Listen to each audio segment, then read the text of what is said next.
Hi there, it's Councillor Glen, and it is Thursday, April the 16th. I'm inside, although it's a really sunny day.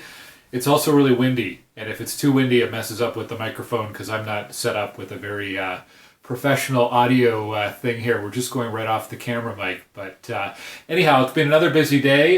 Spoke with a couple of my council colleagues earlier today, trying to keep in touch and just comparing notes on what's going on in our wards and talking about how we're using different technology to stay connected with our teams and with people in the community.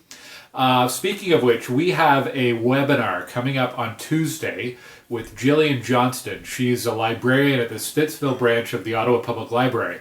Now, libraries are closed for the physical branches, but there's still all sorts of things happening with the library. If you have a library card, you have access to all sorts of resources for entertainment and education. Obviously, there's ebooks, but there's a ton of other resources online.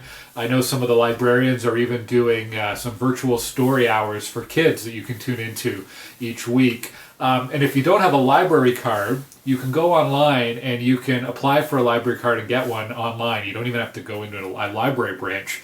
The other thing on libraries, I know Jillian's going to remind us on Tuesday, is do not take overdue books back right now. Wait until the libraries are reopened. Your due dates are going to be extended. Anyhow, I'll add a link to the description and the comments here in this video. You can register for the webinar. It's on Tuesday afternoon, and I hope you can join us for that. Other city issues going on.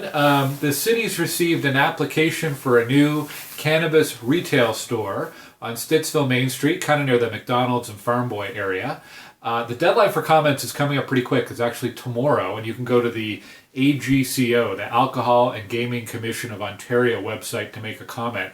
All of the permission to open is regulated by the provincial government through the AGCO. Now, the city does do an evaluation. They look and make sure that the zoning allows for it.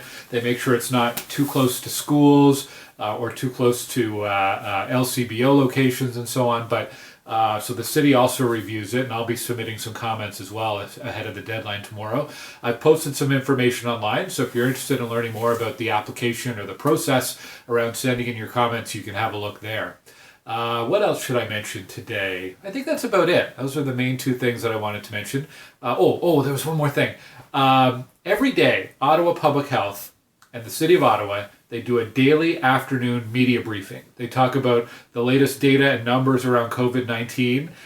They have tips and they have guidelines around physical distancing, around what to do if you're showing symptoms or if you need to get tested.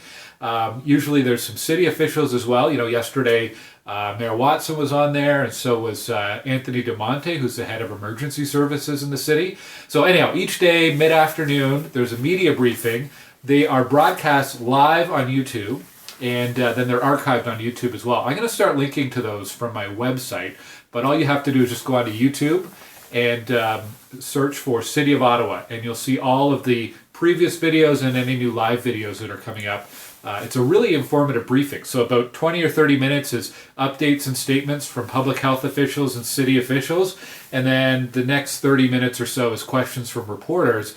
But you can hear directly, without any filter on it, you can hear directly from Dr. Etches, from Ottawa hospital officials, from the mayor. And I find it's been a really informative way to keep up to date with the local situation. And of course, ottawapublichealth.ca is the best resource for all the local information and what you need to know. If there's any questions you have, you're going to find it on that website. Anyways, thanks for tuning in to me today, and I'll talk to you again tomorrow. Take care. Bye.